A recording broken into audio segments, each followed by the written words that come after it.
Jagoro mongirore migawo mar thieth, nonro mar sayans kod lony manyasani Abdulrazak Shaukat okwayo riwruoge matimo nonro mondo oteg weche mag thieth ne jopiny. Kanowuoyo e kinde nyasi mar chako romo mar sayans e sekta mar thieth, Abdulrazak nonyiso ilo kod geno ma en godo e thieth ka itiyo gi lony manyasani ahinya te chwalo lek mar thieth ma nengone ogonyore ne oganda duto. Romo ni ranga ahinya thieth mar kansa kama tamalo 75 mag ji ok yud thieth kaka owinjore. According to the Globocan, Kenya has almost 44,000 cases of cancer. Over 29,000 people will die. If you look at the continental level, almost 75% of the population have no access to diagnosis and treatment of cancer.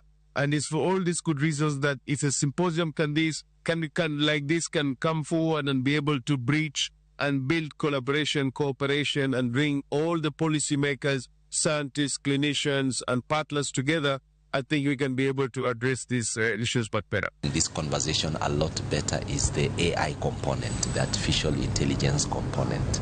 Remember, with the AI, you can actually be able to deploy technology to the lowest of facilities. For example, you can deploy an AI-enabled equipment and procedure to Lodwar, where you don't need, a technical person to sit there.